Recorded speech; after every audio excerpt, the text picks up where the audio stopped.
Greetings, Harvest. Well, I hope you had a great week in displaying your worship of Jesus. I just suggest, in fact, I encourage you just to spend a few moments at the beginning of your heart group talking about how you were able to express your love of Jesus in a worshipful manner. I hope that you had a week that enabled you to do that. And if not, there's still no time like the present to begin worshiping Jesus in every area of our lives. This is our second week of our 5-part series, looking at how we can become the church that Jesus wants us to be. And so we're looking at our second milestone concerning that journey. And that milestone is the milestone of connection. Our dream statement is we dream of becoming a church where we intimately engage with Jesus and each other. Connection, or to connect, means to spend time with fellow believers. Now, as I mentioned last week, we talked about worship. We talked about being involved with Jesus in obedience and in consecration every day of our life. This week, I want to focus on our relationship with fellow believers.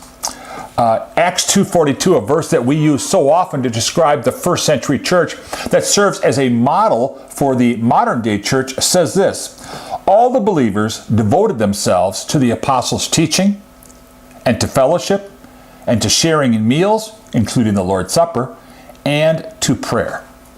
4 primary activities: the apostles' teaching, to fellowship, to sharing meals, and to prayer.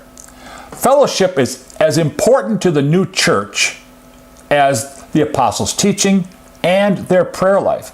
So therefore, I submit to you that fellowship should be important in the life of each and every one of us who belong to Harvest Church. We need each other. I believe that a Christian who attempts to live their life outside of the church or outside the body of believers is flirting with disaster. I don't believe that's the way that you can live your life in such a way as to be pleasing to God. We need each other. We need to spend time with each other. Ephesians 4:1-3 says this: therefore I, this is Paul writing, a prisoner for serving the Lord, beg you to lead a life worthy of your calling. For you have been called by God. Always be humble and gentle. Be patient with each other, making allowances for each other's faults because of your love. Make every effort to keep yourselves united in the Spirit, binding yourself together with peace. You look at some of the qualities that Paul is expressing that should be involved in our lives, and the list includes being humble, being gentle, being patient, and having unity. These are all very important aspects if we're going to have fellowship with each other, if we're going to be connected with each other.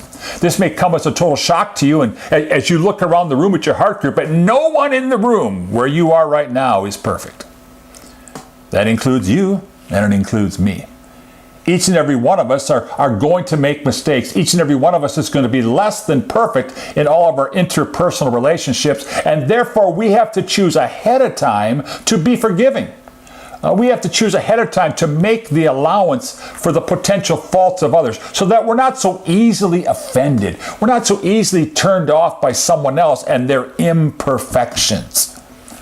But we need each other. Scripture tells us that iron sharpens iron, that there's goodness that comes from the strength of each other, that we can teach each other, we can look out for each other, we can protect each other. And the more time we spend with believers, I believe the more we will grow closer and closer not only to the believers, but to the Lord.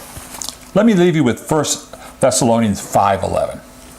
It says this, talking to Christians, talking to you and me, so encourage each other and build each other up, just as you are already doing.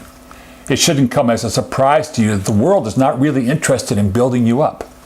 The world is not really interested in encouraging you. The world is more interested in themselves being built up, in themselves being encouraged, than they are with passing that along to someone else. But I encourage you as a follower of Jesus Christ, I encourage you as a fellow brother and sister to look out for the welfare of your brothers and sisters. This week, why don't you ask the Lord what you can do to encourage your brother or sister? What can you do to lift them up, to make them feel better about themselves, make them feel better about their walk with the Lord. And if we will do that for each other, the body will be blessed. God bless you.